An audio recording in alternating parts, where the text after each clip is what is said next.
Dizem que a internet é uma terra sem lei. Um lugar onde milhões de pessoas julgam, cancelam, apoiam, mas também compartilham. Por muitos anos, outra instituição também já foi muito julgada, criticada, mas segue sendo aclamada e muito aplaudida até os dias de hoje, porque vem salvando milhões de vidas há mais de 2000 anos. E essa é a igreja.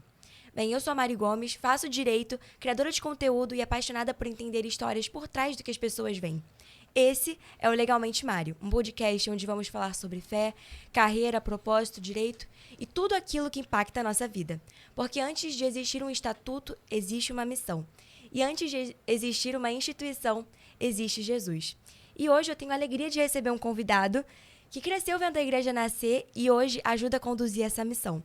Ele é pastor da CB Rio e representa uma nova geração de líderes com a missão de comunicar o evangelho sem perder a essência.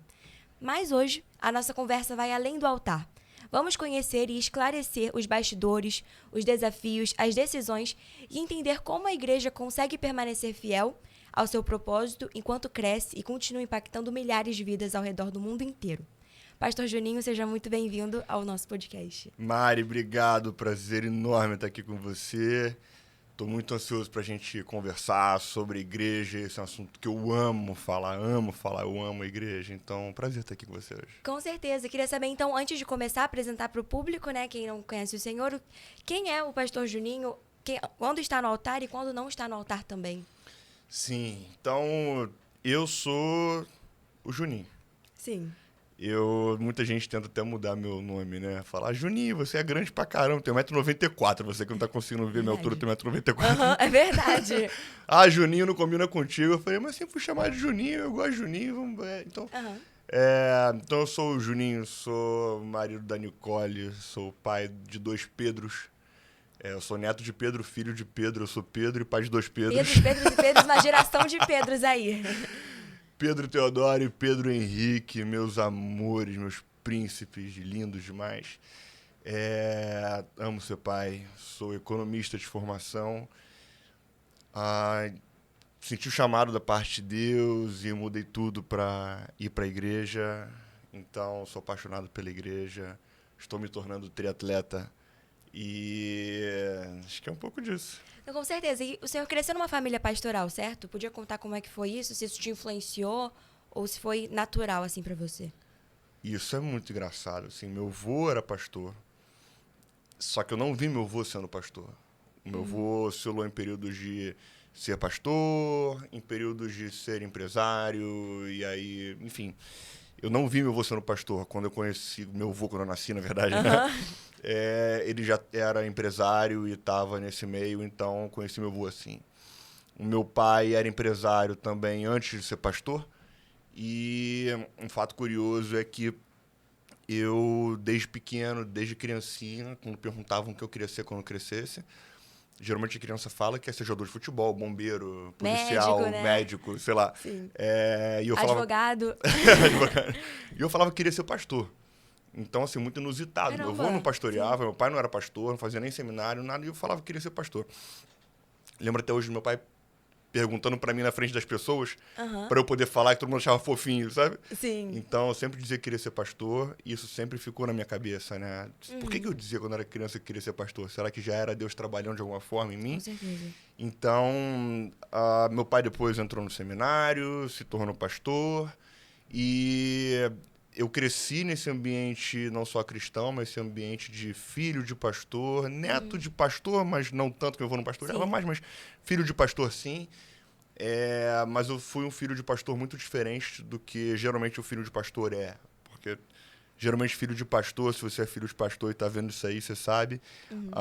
Geralmente filho de pastor se torna meio revoltado com a igreja, ou não gosta muito de igreja, porque às vezes vê um lado que é difícil, assim, da parte do back-office ali da igreja. E o pai, muitas vezes, também coloca uma pressão muito grande nos filhos, para os filhos não decepcionarem ele diante das pessoas, esse negócio. É verdade. E o meu pai, ele sempre lidou com muita categoria com isso, sabe? Ele nunca deixou essa pressão de pessoas e da igreja chegar até a gente. Então, acho que isso blindou muito a mim, as minhas irmãs, e a gente hoje ainda é completamente apaixonado por Jesus e pela igreja. Com certeza. E aí eu fiquei até curiosa para entender como é esse processo. Se existe porque eu estudei em escola católica a minha vida inteira. E aí eu sabia que tinha seminário de padre, eles ficavam reclusos ali por um tempo. Com pastor também é assim, é a mesma coisa, o processo? Então, tem algumas... Depende da denominação, né? Vamos aqui pro lado protestante mesmo. Uhum. Do lado batista, você se tornar pastor, o rito normalmente é você faz o seminário primeiro. Depois você, enquanto seminarista, você já começa meio que estagiar na igreja. Sim. E aí, quando você se forma no seminário, a igreja pode desejar vamos dizer, te efetivar. A gente fala ordenar, te ordenar Sim. pastor. E aí, quando a igreja deseja ordenar pastor, na igreja batista a gente faz uma assembleia. E nessa assembleia a gente faz é como se fosse uma sabatina. Uhum. Então, Sim. tem pastores batistas que são convidados de fora da igreja e acontece uma sabatina para entender se essa pessoa de fato está preparada para se tornar um pastor. Ah, isso é muito importante. Então é para entender a parte de conhecimento bíblico, de conhecimento de teologia, de conhecimento ministerial, de conhecimento de algumas áreas importantes. E aí depois esse grupo de pastores que está ali avaliando se reúne fora da presença do avaliado, de quem está sendo avaliado, e aí decidem se essa pessoa está apta ou não, e aí sim aprovam ou não essa pessoa como pastor, e aí fazem um culto depois, enfim. Então, geralmente o rito é esse, mas dependendo da denominação, o cara é só aclamado pastor. E nada. E nada. E é isso. E ok. E tem vários casos também, né? Que às vezes as pessoas nem sabem, pastores assim, que surgem nessas denominações e surgiu ali do nada, né? Isso. Surgiu do nada. E muitas vezes esses pastores acabam sendo pastores naquela igreja, sabe? Sim, então é um pastor local dali, porque eles entendem essa pessoa, enxergam essa pessoa pastor. Sim, sim. Entendeu? E aí você passou por todo esse processo, mas disse que é economista de formação. Então existe um Juninho antes e depois da vocação, de começar esse ministério?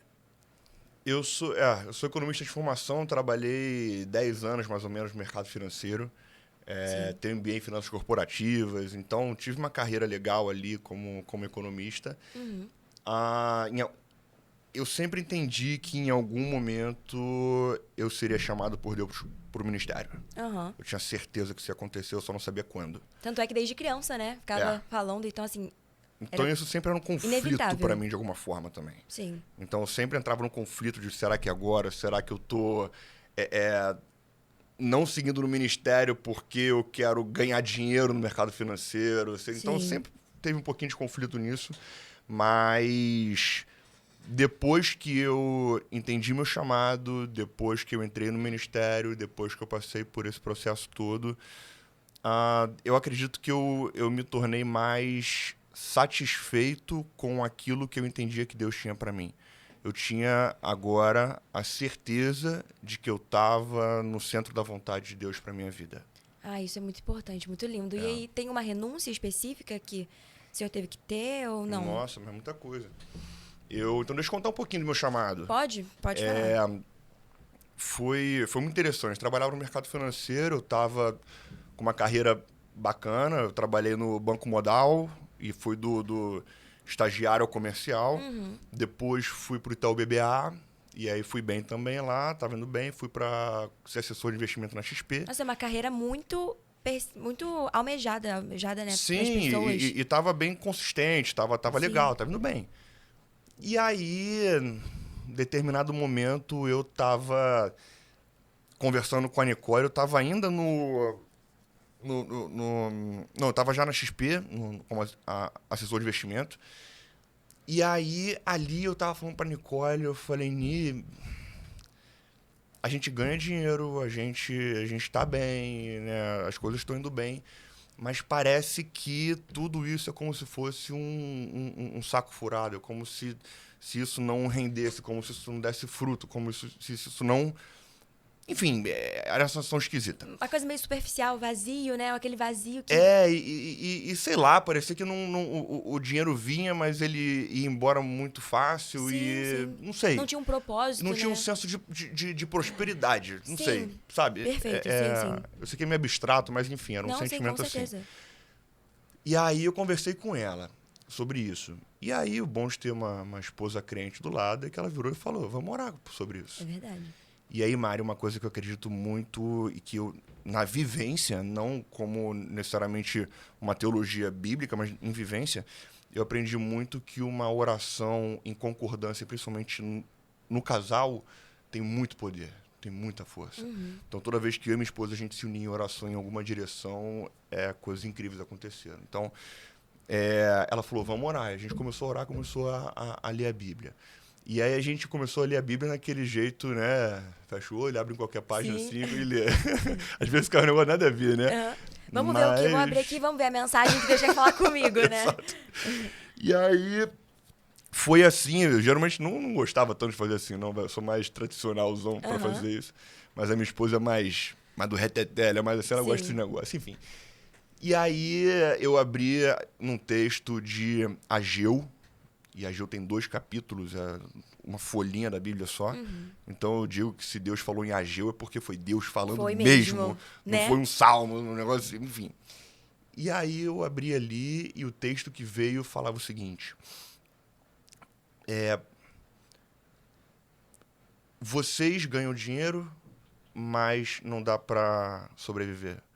Vocês têm um saco cheio de dinheiro, mas parece com uma sacola furada. Vocês têm cobertor, mas não chega a cobrir do frio. Sim. Você bebe vinho, mas não chega a ficar bêbado. Então, era exatamente a sensação que eu estava tendo. Nossa, fortíssimo. E aí falou, sabe por que isso tem acontecido com vocês? Porque vocês estão preocupados demais com as suas casas luxuosas, enquanto o meu templo está destruído. Então, saia da tua casa, colha madeira, reconstrua o meu templo, e naquele lugar eu serei muito feliz. Nossa, que lindo, muito forte. Então eu virei pra minha esposa e falei, Nil, acho que tá chegando a hora. Acho que é hora da gente realmente parar de olhar um pouco pra nossa casa, olhar um pouco pra casa de Deus e colaborar no que a gente puder. Com certeza, essa foi uma baita de uma escolha. Mudou a vida da água pro vinho, né? Podemos dizer. Totalmente. E a gente sabe que toda instituição, ela nasce de um propósito, tem uma missão. E puxando agora pro direito, toda instituição também a igreja, uma organização religiosa, ele faz parte do direito privado, uma pessoa jurídica e nasceu para cumprir uma finalidade. Então vamos falar então dessa questão da missão, porque o pastor ele é líder de toda uma geração na CB Rio. Então eu queria saber como nasceu a igreja, porque você veio ali para reconstruir, mas como é que era a CB Rio nesse momento? Ela já era grande? Como que era? Como ela nasceu ali? Tá, a CB Rio nasceu no coração de Deus, não tenho dúvida. Meu pai já tinha sido ordenado pastor, e aí veio um pessoal que saiu de uma outra igreja e falou, Pedrão, estava querendo abrir um projeto na Barra, ver se faz sentido para você, a gente acha que você é um nome muito legal e tal. E aí eles começaram a conversar, e aí rolou, e aí eles fizeram uma igreja Batista, CB Rio, e aí, desde que a CB Rio nasceu, a CB Rio cresceu muito rápido, muito rápido. Sim. Meu pai sempre foi um cara muito inovador, sempre foi um cara muito pra frente. Então, a CB Rio foi muito bem por muito tempo. Até 2015, mais ou menos. E a CB Rio sempre teve um coração, respondendo um pouco da tua pergunta também, a CB Rio sempre teve um coração muito sobre alcançar quem estava precisando de Jesus. Alcançar o perdido, alcançar... Sim. Então, o meu pai sempre teve muito esse coração, a CB Rio também sempre teve. E aí, até 2015, a igreja cresceu muito. Até que em 2015, minha mãe teve o tumor no cérebro. E aí, o meu pai se afastou completamente da gestão da igreja. Ele pregava aos domingos ainda, mas se afastou da gestão da igreja. E durante esse período, a igreja entrou num platô, né? Isso mais ou menos até 2020. Início de 2020, final de 2019, foi quando eu entendi meu chamado. E foi quando meu pai entendeu em Deus que era hora de voltar com tudo. Então, isso casou sem a gente combinar. E em 2020, a gente teve contato com uma nova perspectiva de igreja, tendo conhecido uma igreja gringa, lá de Minnesota. E aí a gente, basicamente, importou a maneira deles de ser igreja, tropicalizando um pouquinho. E continuamos com o foco de alcançar pessoas para Jesus, de transformar vidas, mas agora muito mais focado, muito mais organizado, muito mais sistematizado e claro para as pessoas que fazem parte. Então, a partir daí, a gente começou a voltar a colher muitos frutos, a igreja voltou a crescer, a gente voltou a alcançar muito. Então, eu digo que a missão da igreja nasceu, permaneceu e agora foi expandida e fortalecida em torno de alcançar pessoas para Jesus. Muito legal. E eu tava até falando com a minha mãe aqui, a gente fala que, assim, tem pessoas do nosso ciclo que a gente nem sabe que pertencem à igreja e vai se encontrando lá. A CBRU tem muito isso, muitas pessoas, e vai crescendo e vai atingindo pessoas. E vocês imaginavam que ia chegar essa dimensão que ela é hoje? Ou nunca, sempre foi, será, talvez? Ou uma certeza? A gente nunca pensou, aí eu tô falando por mim, né? Talvez o meu pai tenha pensado um pouco diferente, mas a gente nunca pensou em começar uma igreja para ser uma mega igreja, né? Então a gente começou uma igreja para fazer a diferença como a gente estivesse, onde a gente estivesse. Então, se a gente era uma igreja ainda pequena, a gente queria fazer diferença para quem estava ali perto da gente. E à medida que a gente foi crescendo, a nossa questão não é necessariamente o tamanho da igreja, a nossa questão é, de fato, conseguir fazer o máximo com aquilo que a gente tem na nossa mão. Então, a gente sempre conseguiu fazer isso. 2015 a 2020 talvez tenha ficado um pouco mais solto porque estava sem uma liderança muito presente. Mas durante todo o tempo da igreja, a gente sempre teve esse olhar e esse foco, e eu percebo que isso tem acontecido cada vez mais. E nós, como igreja, a CBRU, principalmente, você pode dizer isso muito bem, confirmar isso muito bem, que a gente gosta muito de ser igreja para quem não gosta de igreja. É verdade. A gente gosta de ser igreja para quem não está acostumado com igreja, para quem tem talvez um estigma sobre igreja que fala assim, igreja não. Sim, e verdade. aí vai na CBRU e gosta. Isso reflete a estrutura, né? Que é completamente diferente. Geralmente a gente pensa uma igreja convencional, a parede branca, ali imagem, sei lá, qualquer coisa que remeta a uma igreja de fato. Qual é esse diferencial, esse propósito de vocês em trazer uma igreja que parece um cinema? Eu entro lá como se eu fosse assistir um filme. Qual é o filme hoje que vamos assistir por 30 minutos, uma hora? Qual foi essa dinâmica? Se foi uma ideia de vocês? Se essa é a ideia, o propósito? Então, a gente, como eu falei, meu pai sempre foi um cara muito de vanguarda, muito. Então, ele sempre estudou muito, buscou muita referência. Então, meu pai todo ano ia para conferências nos Estados Unidos, porque quando a gente fala Estados Unidos, principalmente em igreja, eles estão pelo menos 10 anos à frente. Sim. Então, na maioria dos mercados, eles estão muito à frente, mas na igreja estão muito à frente. Então, meu pai sempre bebeu muito dessa fonte. Então, a CBRU já nasceu um pouco com essa cara, com essa pegada. Quando a gente foi inspirado por essa igreja lá nos Estados Unidos também, a gente conseguiu trazer de novo essa cara, essa pegada. Então, desde o formato do auditório, o formato do culto. Então, diferente da maioria das igrejas, e, por favor, não estou criticando o modelo de ser igreja, até porque eu amo a diversidade que há nas igrejas, porque cada igreja tende, às vezes, a um público específico e é o chamado de Deus para elas. Então, não é que a CBRU tem feito melhor. Mas a gente tem como característica, por exemplo, um horário para começar e um horário para acabar. É verdade. Então, a gente tem isso muito claro. A gente tem outra coisa clara também, de que a gente não... As pessoas sabem que muitas pessoas da região, da Barra aqui, elas querem entrar e sair e não querem ser incomodadas. Ou não querem ser vistas, vamos dizer. Então, a gente não vai fazer nada para constranger aquela pessoa, sabe? Visitante, fica de pé, dá um abraço no visitante, eu faço alguma coisa. Não, a gente vai fazer isso, porque isso vai constranger a pessoa. Então, a gente é muito... Tem uma palavra que rege muito, a gente direciona muita gente, que é intencionalidade. Então, a gente é muito intencional em tudo que a gente faz, em cada palavra que a gente faz. Então, quando a gente, por exemplo, fala sobre a parte que é uma parte polêmica, né, de dízimos e ofertas e doação, etc., a gente sempre fala sobre generosidade. Porque a gente quer trabalhar o coração da pessoa, a gente não quer constranger ela para dar dinheiro para a igreja. Isso. A gente quer trabalhar no coração dela, que ela entenda o valor de ser uma pessoa generosa na vida dela, inclusive na igreja. Então, a gente é muito intencional com tudo isso. Então, tomando em conta essa missão da igreja, como é possível discernir da administração da igreja, né, no backstage, para a missão espiritual em si? Porque é uma coisa conflitante, né? As pessoas pensam que é conflitante, mas talvez não seja. O que o senhor tem a dizer sobre isso? Essa é uma pergunta muito boa. Toda vez me perguntam sobre isso, pastores me perguntam sobre isso. Vamos lá, tudo que a gente faz na igreja é espiritual. Tudo é espiritual. Então, cada decisão, cada sim, cada não, tudo isso é espiritual e tem impacto espiritual. Então, a gente não consegue necessariamente separar uma coisa da outra. A gente, como sociedade, a gente segue muito uma filosofia que tem uma origem grega, que é uma filosofia de uma dicotomia entre o que é sagrado e o que é profano. Sim. Então, ou é sagrado ou é profano. Então, vamos lá, quando a gente fala de música, aí tem a música cristã, gospel, e a música secular. Sim. O que separa elas? É tá na cena gospel? Ou tá na cena secular? Nossa, essa é uma dúvida muito grande minha, agora eu realmente não Pois sei. é, assim, Sim. eu cantei uma música recentemente, não Eu sei se você lembro viu. do YouTube, Isso. eu tava no culto. But I Sim. still haven't found what I'm Linda, looking linda. for. Meu pai é um grande fã e ele tava lá e que ele ficou mais. Ah, que Ele legal. adorou. Porque conecta, né? Porque às vezes as pessoas não gostam, acham que é. Às vezes gritaria muito. Meu pai acha, às vezes. Então foi muito legal. É, e assim, essa música fala... Eu ainda não encontrei aquilo que eu tô procurando. Eu subi nos altos montes, eu corri, eu me cansei, eu escalei muros, eu fiz procurando você.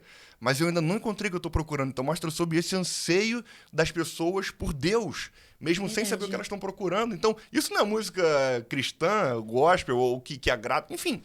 Então, há muita essa separação. Então, quando a gente fala também de administração e uma liderança religiosa, a gente acaba também separando demais essas coisas. Eu não vejo tanto essa separação. Sim.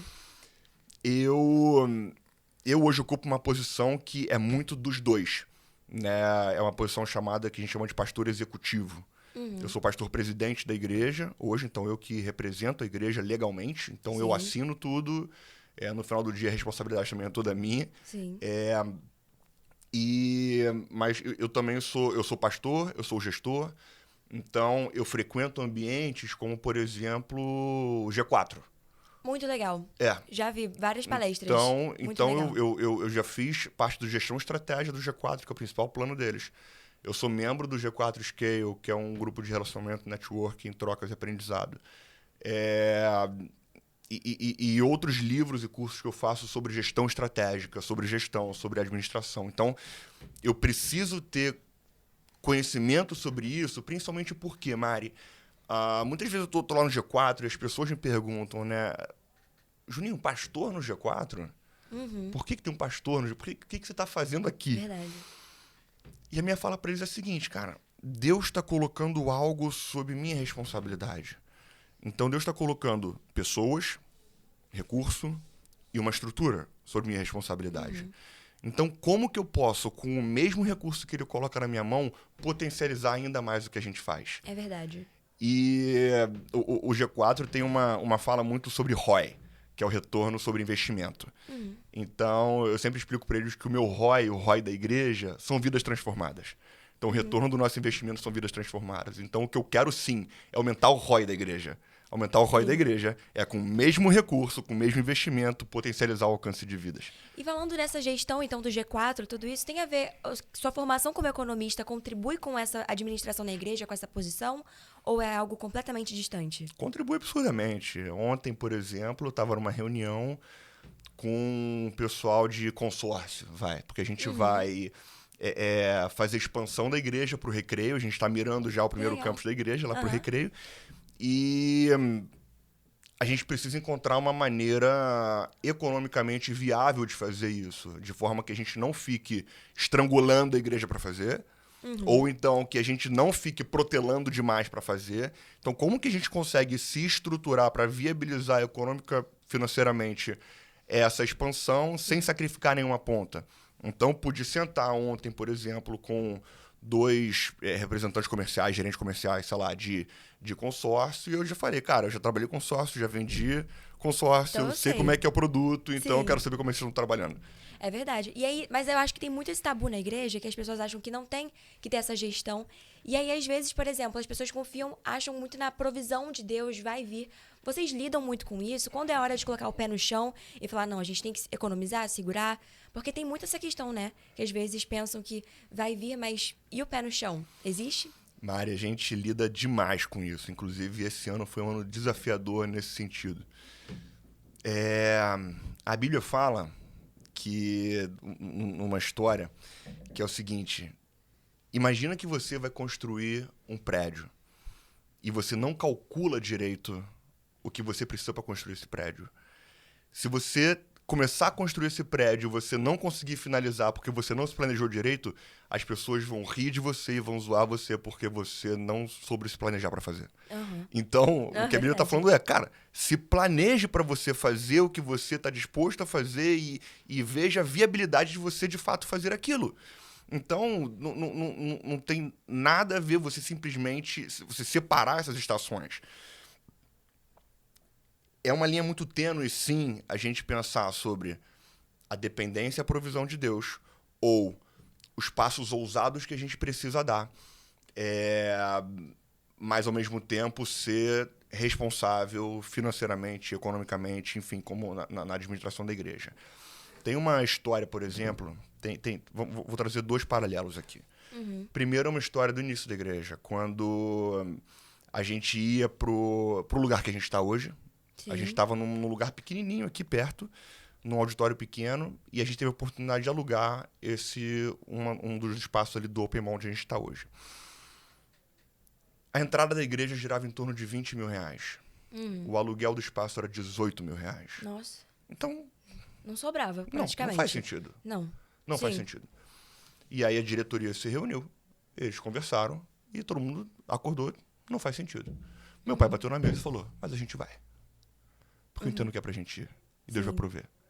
Então, nesses momentos, o líder espiritual precisa estar muito alinhado com Deus para poder saber os momentos de bater a mão na mesa e falar o seguinte, vamos porque Deus está mandando a gente É ir. verdade. E os momentos de falar o seguinte, não, calma, vamos segurar e vamos ser responsável financeiramente.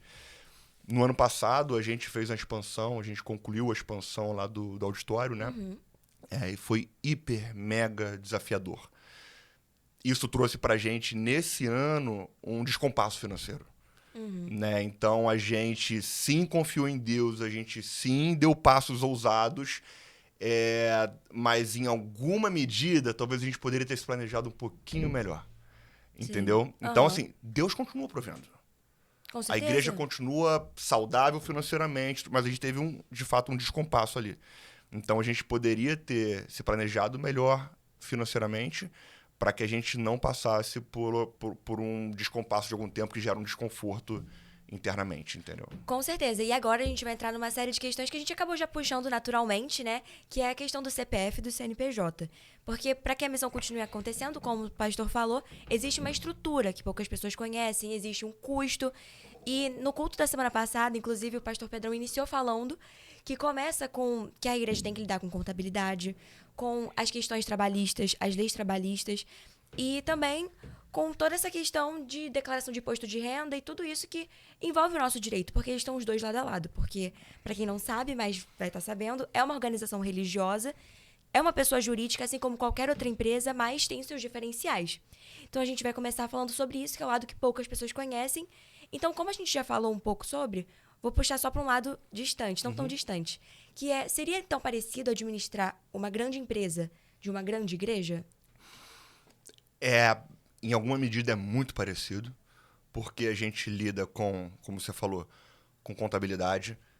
A gente lida, por exemplo, a gente tem imunidade tributária, né? Então, tendo imunidade tributária, a gente lida com ter que solicitar a isenção fiscal de determinado imóvel que não está que está sendo cobrado indevidamente. Então, aí vai ter a parte jurídica que vai envolver isso tudo.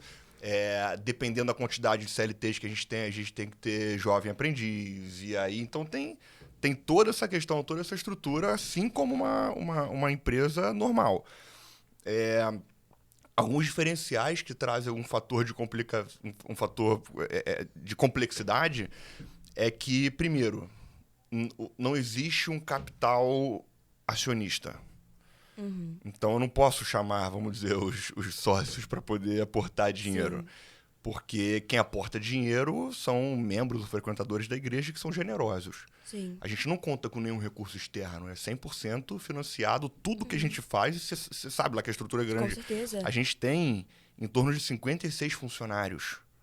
E tem questão de diferenciação do voluntariado para esses funcionários? O voluntário, a gente precisa que ele assine um termo de voluntariado, porque vira e mexe, tem casos de pessoas querendo acionar, dizendo que ela trabalhava na Nossa. igreja. Como a gente pode, nunca passou né? por isso. Sim, claro. Mas conhece casos próximos Mas como pode, né? Gente. Ser humano. Ser humano. É o ser humano, é o ser humano. Onde tem ser humano, a igreja não é diferente. Sim. Então, o voluntário assina um termo de voluntariado e essa gestão de voluntários, ela adiciona um fator de complexidade ainda maior na gestão da igreja. Porque, vamos lá, você gerir uma empresa que tem 56 funcionários, é diferente de você gerir uma igreja que tem 56 funcionários mais 800 voluntários. Sim, completamente. Então, o fator de complexidade é absurdo. E o que eu digo é, a gente trabalha com o capital mais caro do mundo. Porque o capital do acionista, o que ele quer? Ele quer ser remunerado pelo menos alguma coisa acima da Selic. Uhum. O banco, ele quer ser investido, você quer também ser remunerado um pouco acima ali da Selic. A pessoa que está sendo generosa, cara, ela não tem retorno. E um dia ela pode doar 2, no outro 500, no outro 1.000 e no outro nada, né? Isso. E então, é o capital mais caro que existe, porque a pessoa está doando de coração por generosidade e simplesmente por vidas. Então, eu brinco que é o capital mais caro que a gente tem. A gente lida não só com funcionários, mas com voluntários. Então, assim, é muito complexo. O que acontece muito, Mari, são pessoas que são fantásticos gestores. São fantásticos no meio empresarial. Mas quando entram para gerir uma igreja, e agora? não conseguem O que eu faço? ser tão bons gestores quanto eram fora. É verdade. Você acabou explicando sobre essa questão do dízimo, né? Da oferta. Tem essa distinção também, oferta e dízimo. Como você falaria para as pessoas, para elas ofertarem e não acharem que não há uma transparência ali? E também se há uma transparência desse dinheiro arrecadado. Legal. E aí eu tô falando sempre da CB Rio, tá, Mari? Porque tem vários tipos de igrejas diferentes. Com certeza. Então, tem igreja, por exemplo, de dono. Então, o pastor lá é o dono vitalício da igreja e é meio que hereditário o negócio, passando para os filhos. Igreja Batista é como se fosse um condomínio. Então, eu sou o síndico, como pastor-presidente. Eu respondo pela igreja, mas quem decide no final do dia é a assembleia da igreja. São os membros, os condôminos. Sim. Então, se eles decidirem votar para me tirar, eles me tiram. Eles tiram meu pai. Então, não é nosso. Então, o que a gente tem que fazer, assim como no condomínio, é trazer clareza de tudo que está acontecendo. Clareza das contas, clareza de quanto entra, clareza de quanto sai. Então, a gente faz uma assembleia anual, onde a gente traz clareza dos números de entrada, de saída, onde foram as saídas, por que saíram. Então, a gente presta conta de tudo, abre para perguntas e tudo mais. Além disso, a gente presta contas, eventualmente, nos próprios cultos. Então, a gente vai atualizando como é que estão as coisas, né? A gente traz números, inclusive, enfim. Então, a gente presta muito contas disso. E qual a diferença, vamos lá, do dízimo e da oferta? Antes de qualquer coisa, o dízimo não é algo, vamos dizer, obrigatório. O dízimo, a gente não coage ninguém a entregar dízimo ou oferta. A gente fez até recentemente um desafio de 90 dias, um desafio para tirar as pessoas da inércia e experimentarem dizimar. Sim. Porque o dízimo ele é uma prática muito antes de existir a Bíblia. O dízimo ele era uma prática de honrar alguma pessoa que você via que estava acima de você, que tinha um sacerdócio, vamos dizer, acima do teu. Então, era você honrar uma pessoa que te abençoou. Então, a primeira parte da colheita, a primeira parte do que você produzia, do que você gerava, era destinado a essa pessoa, a esse sacerdócio, depois ao sacerdote do templo, e aí a gente tem depois a Jesus e a instituição de Jesus. Sim. Então, a gente vem seguindo essa trajetória até chegar a Jesus e a instituição que Jesus fundou. Então, o dízimo ele é uma prática muito mais do que, faça porque senão Jesus vai te punir ou você não vai ser abençoado. Não. O dízimo é uma prática de gratidão, o dízimo é uma prática de generosidade, o dízimo é uma prática de fidelidade a Deus, porque Ele tem te dado tudo. Eu conto uma história que exemplifica muito bem isso, né? Eu comprei uma vez 10 pães de queijo para o meu filho. E aí, eu comprei os 10 pães de queijo. E aí, eu entreguei na mão do meu filho a sacola com os 10 pães de queijo. Aí eu pedi pro meu filho depois, eu falei, filho, me dá um pão de queijo. Aí ele, não, papai, é meu. Meu Deus. Aí eu falei, mas fui eu que te dei, cara. Fui eu que comprei. Aham. Fui eu que te entreguei isso. Ele, não, papai, mas é meu. E é isso que a gente faz, Nossa, é verdade. né? Caramba. É Deus quem dá pra gente tudo. Sim. A vida, o recurso, as coisas. É Então, verdade. se de alguma forma Deus tá pedindo pra gente, agora me devolve um pouquinho pra gente poder investir no reino de Deus, no meu reino. Alcançar mais pessoas, né? O que a gente vira pra Deus e fala, não, Deus, mas é meu. Então, isso eu entendo que é o dízimo. E o dízimo é aquilo que auxilia no sustento da instituição fundada por Cristo, no sustento da igreja de Jesus. Então, aí olhando para o lado da administração, o dízimo é uma coisa recorrente. Então, o dízimo ajuda a gente a planejar bem quantos funcionários a gente consegue ter. Qual o nível de investimento a gente pode fazer, seja de expansão do KIDS, de melhoria da estrutura, seja no apoio a outras instituições sociais ou missionárias. Então, isso a gente consegue fazer muito através do dízimo. As ofertas são o extra, onde a gente vai poder olhar para um investimento, para uma expansão. Investimento, estou dizendo, é expansão, principalmente. Claro. Abençoar também outras instituições e outras organizações, enfim. Então, é um pouco como a gente olha dízimos e ofertas. Sim, a gente acabou entrando numa parte muito interessante, na verdade, acho que talvez seja a principal, que é a missão, que é, lógico, alcançar a vida para Jesus, e a CB Rio deixa isso muito claro. Só que ao longo dos anos da história da igreja, a gente percebeu que teve divisões. Lá no começo, primeiro, quando Jesus fundou, já surgiram ali também nas denominações. Só que teve uma pregação que o Senhor fez há um tempo, acho que 2 semanas atrás, sobre a unidade, né? Porque Jesus orou para que a igreja fosse uma. Então, você acha, por que há tanta essa dificuldade em que a igreja vive de unidade, as pessoas cada vez mais separadas? O que isso poderia significar? Mari, isso é uma das coisas que mais entristece o meu coração. De verdade. E isso foi um dos motivos que eu entendo pelo qual Deus me chamou para o ministério.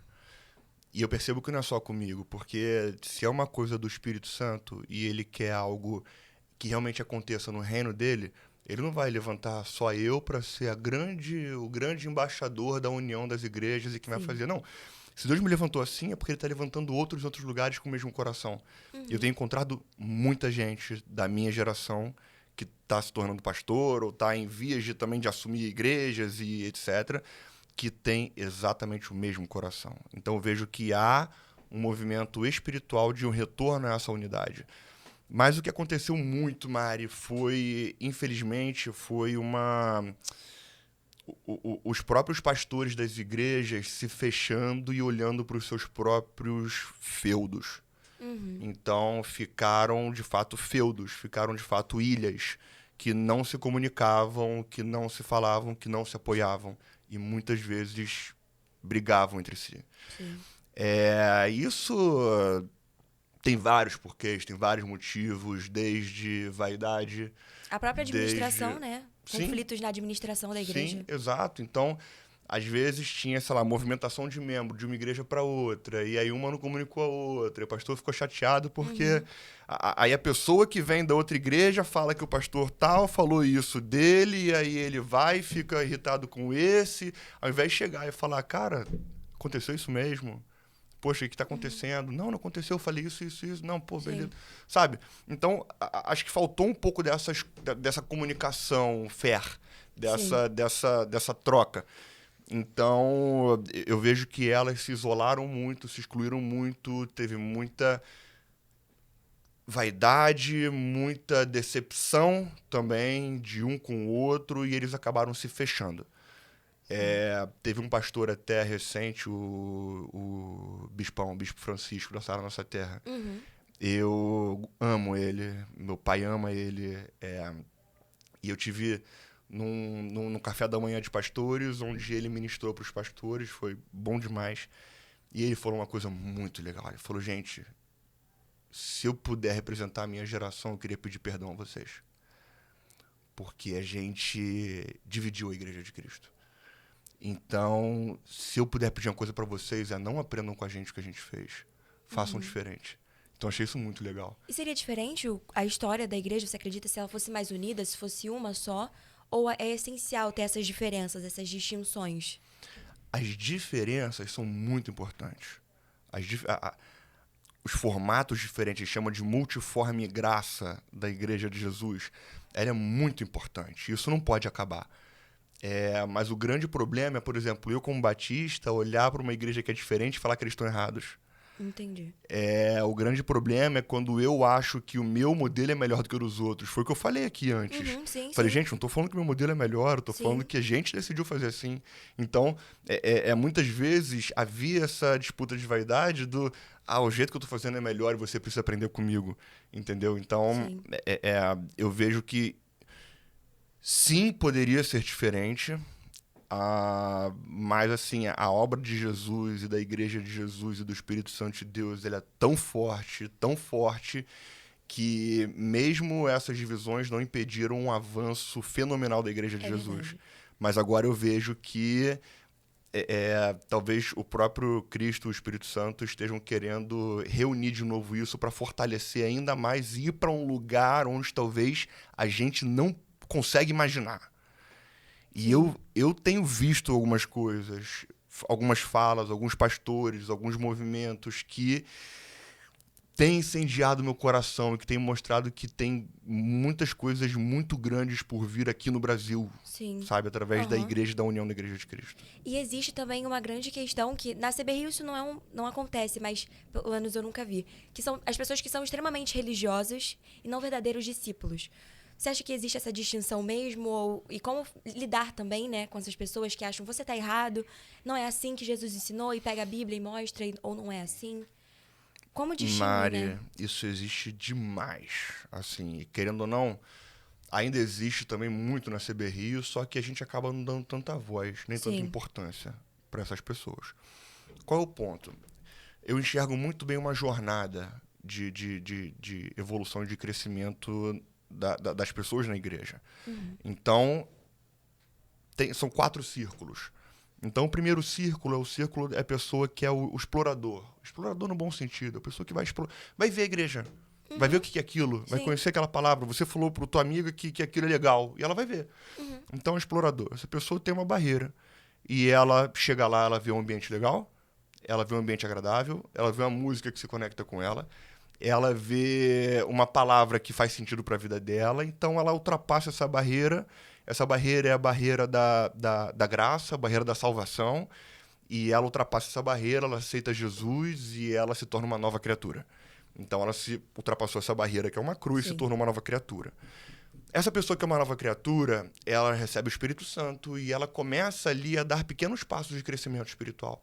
Então ela começa a ler um pouco mais da palavra, ela começa a se envolver um pouco mais na igreja, ela começa a fazer parte de um grupo, se conectar com pessoas e dar esses passos de crescimento espiritual. O grande problema, Mari, é que muitas pessoas acham que aí é o fim da linha. Sim. É quando é sobre o meu crescimento espiritual. E aí, no momento em que a igreja não me atende mais, no momento em que eu percebo que talvez você não esteja vivendo dessa maneira, no momento, a pessoa começa a criticar tudo e todos. Então ela critica a igreja que não está falando sobre tal assunto, que não está tocando música que ela gosta, que não tem o programa que ela quer, e aquela pessoa está na igreja, mas não está vivendo certo. Então vira um apontador, um reclamador e eventualmente um transeunte de igreja. Então está aqui, depois está lá, depois está lá, depois está lá, depois volta para cá, e critica tudo em todo mundo, em todos os lugares. É importante a pessoa passar por essa estação de crescimento espiritual, mas entendendo que existe uma etapa ainda depois disso. E essa etapa depois disso, existe uma barreira aqui. E essa barreira aqui é a barreira da rendição, onde você de fato entende que é não mais eu, mas agora Cristo vive em mim. E você passa a ter a vida centrada em Cristo. Quando você tem a vida centrada em Cristo, não é mais sobre o que a igreja pode fazer por você. Agora é o que você pode fazer através da igreja na vida do outro. Então você deixa de ser um apontador de problemas na igreja ou de problemas nas pessoas. E você começa a ser um colaborador para que a igreja melhore, para que as pessoas melhorem, para que a gente possa fazer mais pessoas entenderem que não é sobre elas, é sobre através delas. É um fato. Só que tem um problema que, às vezes, esses apontadores dentro da igreja acabam afastando as pessoas. Aí, às vezes, vê essa pessoa fazendo isso e a pessoa que estava ali na primeiro estágio, né, começa a se afastar. E como faz para separar esse erro das pessoas, essa religiosidade excessiva de Cristo, né? Para a pessoa, independente disso, começar a seguir e não dar ouvidos, né, a isso. Ô Mari, as pessoas que Jesus mais criticou no ministério dele? Fariseus. Não foram os não crentes, vamos dizer, vamos colocar os judeus como crentes, vai. Aham. Não foram os não judeus, os que não acreditavam em Deus. Quem Jesus mais criticou e exortou foram os religiosos. Porque eles falam, cara, vocês coam um mosquito, vocês se preocupam com farpelas, com detalhes, com o cisco no olho do outro. Enquanto, na verdade, tem uma trave pendurada no seu olho. Então, assim, isso aí sempre vai existir. Infelizmente, existia antes de Jesus fundar o cristianismo. É verdade. E essas pessoas vão continuar existindo. A grande questão é, se você estiver na igreja preocupado com pessoas, ou se estiver na igreja por pessoas, então vamos lá, se você está na igreja por conta do pastor Juninho, por conta do pastor Pedrão, você vai se decepcionar. Eu sempre falo isso. Falo, não estejam aqui por mim. Não estejam aqui pelo pastor Pedrão, porque mais cedo ou mais tarde você vai discordar de mim e eu vou fazer algo que você não vai concordar. E aí você vai se decepcionar com a igreja, vai se decepcionar com Deus, porque você colocou tudo no mesmo pacote, no mesmo saco. Sim. Esteja na igreja por Deus, para Deus, por amor a Deus, por amor a pessoas. Então esteja na igreja por conta disso. Esteja na igreja para poder, apesar das pessoas, colaborar com pessoas. Com certeza. Então, se quem tem uma frase que é um clichê antigo, que é: quem sai da igreja por conta de pessoas nunca esteve lá por conta de Deus. Nossa, verdade. Então, acho que o que a gente pode fazer é voltar o coração de todo mundo, dos religiosos, as pessoas que estão sendo apontadas, voltar o coração de todo mundo para Deus. E aí as coisas, pouco a pouco, vão se arrumando. Com certeza. E como estudante de direito, eu tenho uma pergunta muito conflitante comigo mesma. Eu acho que muitas pessoas da profissão também passam por isso. Porque nós, às vezes, temos que passar por situações, defender pessoas que cometeram crimes horrendos.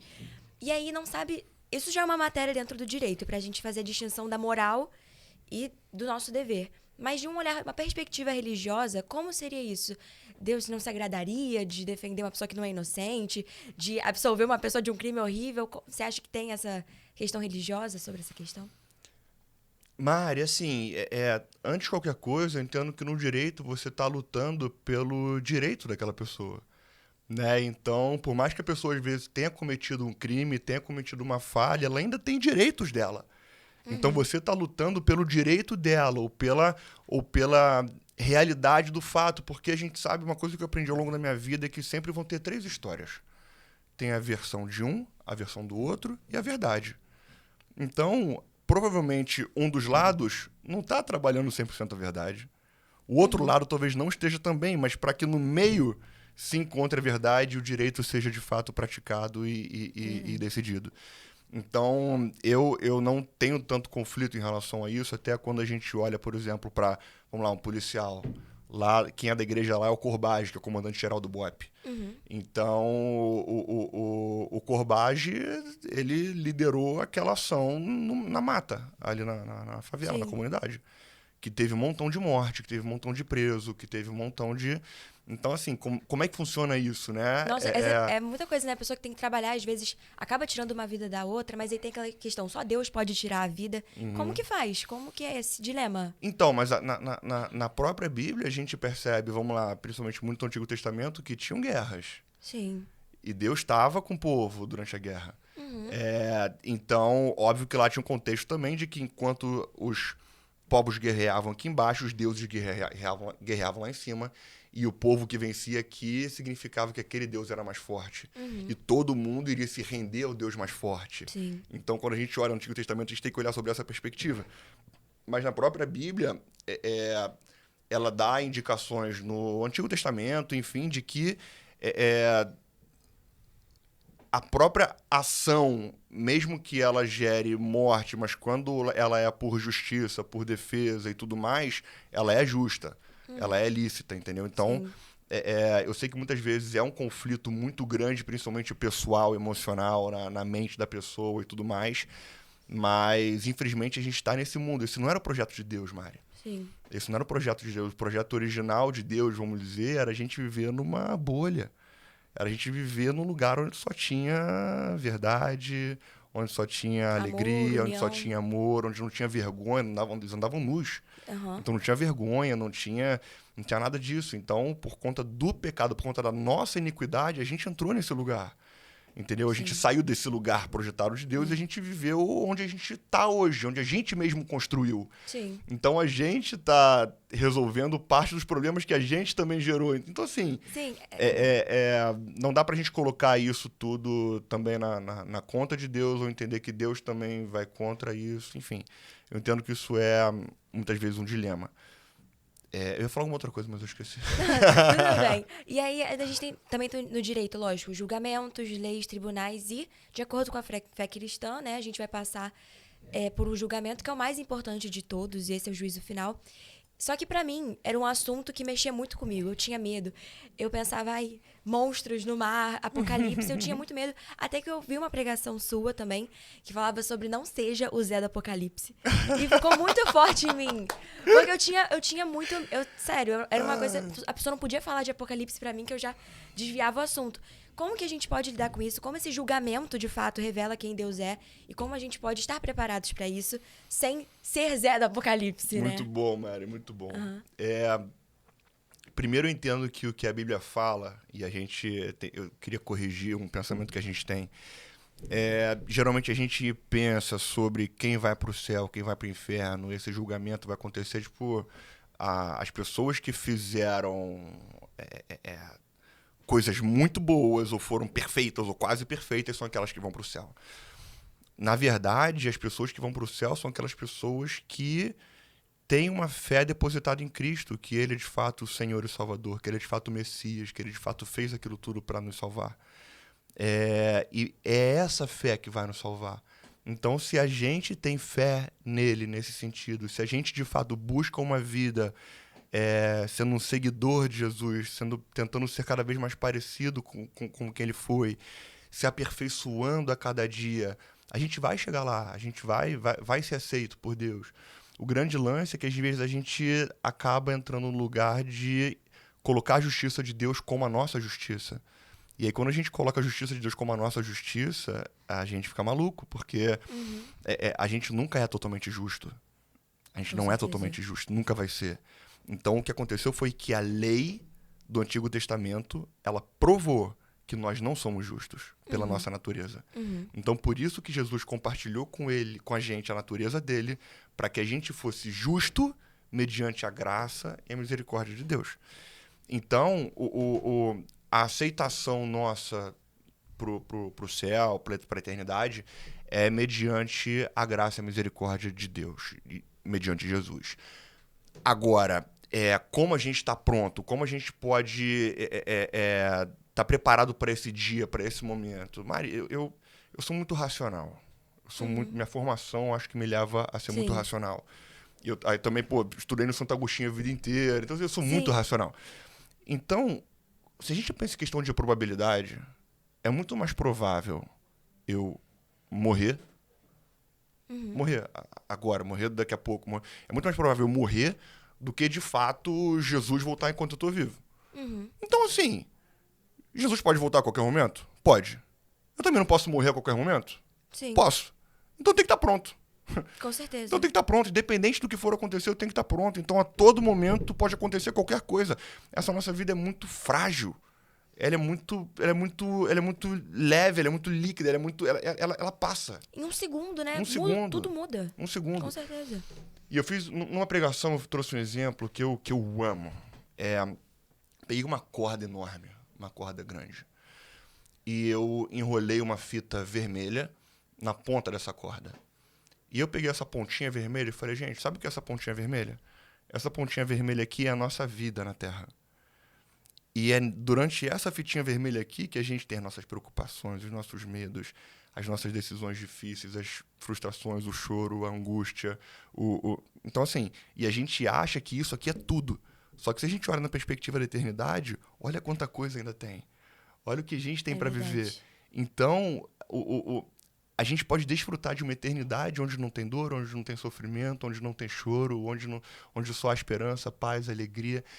E é importante que a gente esteja pronto para qualquer momento a gente ser colocado nesse lugar de julgamento, vamos dizer assim, para a gente ser aprovado diante de Deus. Mas entender, de novo, que isso é por graça e misericórdia dele, não é por merecimento. Até porque, eu sou pastor, e todo mundo acha que o pastor é o super santo. Tô longe disso. Tô longe, eu peco, erro pra caramba.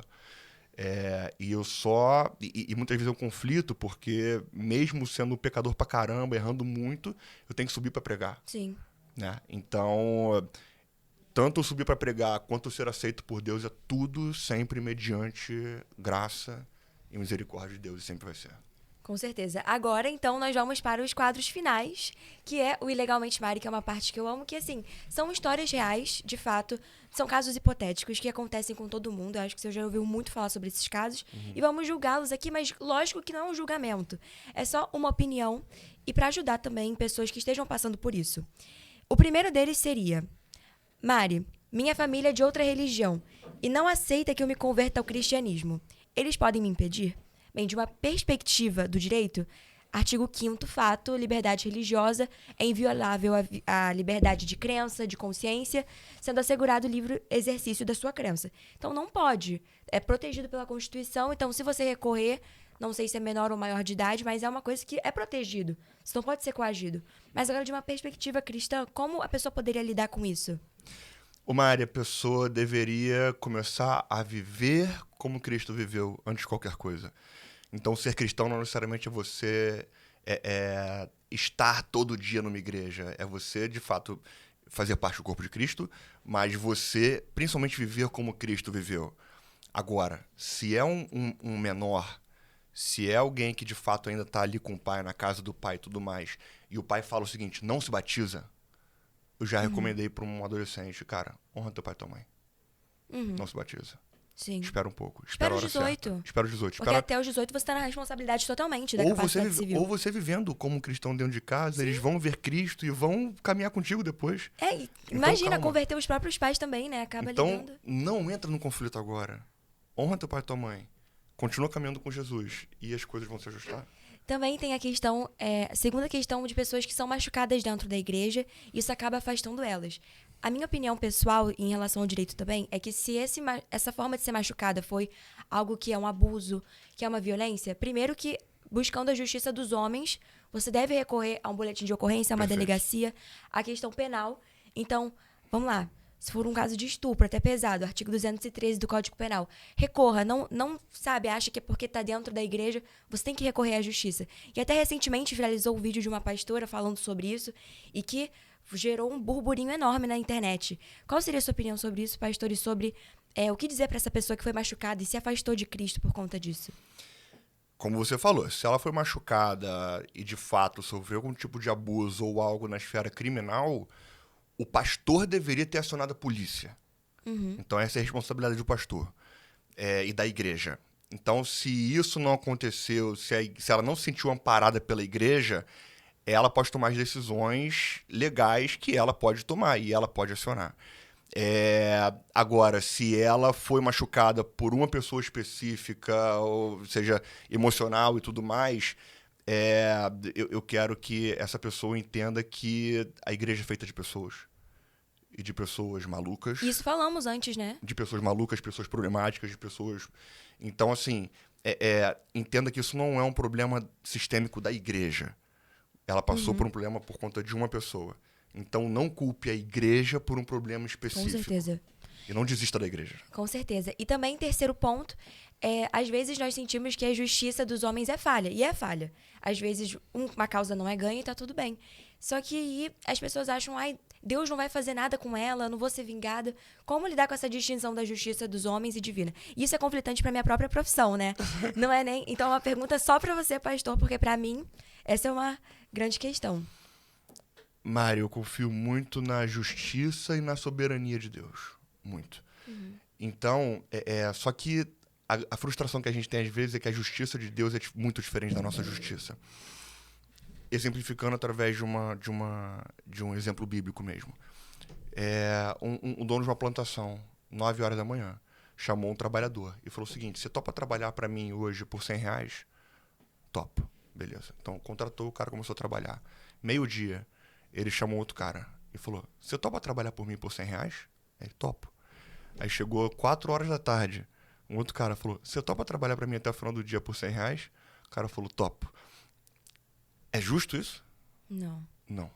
Mas a justiça de Deus é diferente da nossa.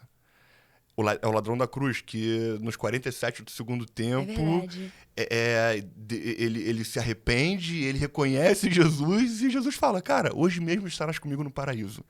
Então, assim, a justiça de Deus não é igual à nossa justiça, mas o que eu tenho certeza é que ele é justo. Então, se a justiça de Deus for para ser cumprida aqui na terra sobre essa pessoa, ela vai ser cumprida. Se for para ser cumprida pela eternidade, ela vai ser cumprida. Mas se essa pessoa simplesmente for perdoada, ainda assim, a justiça de Deus está sendo cumprida. É verdade. Você falou do julgamento da cruz, e antes de passar aqui para a parte final, eu até fiz um vídeo falando sobre o julgamento de Jesus numa ótica do direito. E tem várias partes ali completamente conflitantes, até com o próprio direito romano, foi um caso muito complicado. Se eu pudesse ficar falando aqui sobre, a gente ficaria horas. Mas aí agora eu vou finalizar. Esse foi o Ilegalmente Mari, mas agora vamos para a cláusula final, pastor. Eu queria que você... A gente sabe que todo estatuto estabelece princípios e toda igreja possui uma missão. Então, se pudesse deixar uma cláusula final para o nosso contrato de hoje, qual seria para a pessoa que está nos assistindo até esse momento? Eu diria que, se eu pudesse resumir a Bíblia, Jesus e a igreja de Jesus em uma palavra, seria amor. Amor. Então, talvez você foi machucado pela igreja e eu quero te pedir desculpas como pastor da igreja. Porque você não se sentiu amado. Talvez pela maneira que você se veste, talvez pela maneira que você fala, talvez pela maneira que você vota. Então, eu quero te pedir desculpa porque nós como igreja deveríamos amar sem distinção. Amar independente de quem você seja, independente da sua história, independente de como você chegou. Então, eu quero convidar quem é de igreja, quem é cristão e está ouvindo a gente, ame. Nosso papel é amar. Nosso papel é amar independente de quem seja, independente de como chega, independente de como essa pessoa viveu ou ainda vive. E se você não é da igreja enfim, tem às vezes alguma resistência, alguma coisa, eu quero te dizer o seguinte, a igreja está pronta para te receber, para te amar, para te acolher. Pelo menos lá na CBRio, se você for lá, eu tenho certeza que a gente vai te receber e te acolher muito bem. Tá? Então, se eu posso deixar uma palavra, o amor de Jesus é muito maior do que você pode esperar. Que mensagem linda para finalizar o nosso podcast. E foi isso, esse foi o segundo episódio. Hoje nós conseguimos entender que a igreja vai muito além de um prédio, de uma instituição. Ela é formada por pessoas que são imperfeitas, porque ninguém é perfeito, mas que são sustentadas por uma missão que é perfeita, que é alcançar vidas para Jesus. Então, pastor, muito obrigada por compartilhar todo o seu conhecimento, do seu tempo também, os bastidores da liderança e tudo, foi incrível. Muito obrigada. Um prazer, Mari. Prazer estar aqui com você, prazer estar com vocês aqui. E espero que de alguma forma tenha contribuído para o melhor entendimento sobre igreja, sobre essa estrutura, e que no final do dia a gente possa amar e aceitar um pouquinho mais a Igreja de Jesus. Com certeza. E esse foi o Legalmente Mari, gente. Muito obrigada. Até o próximo.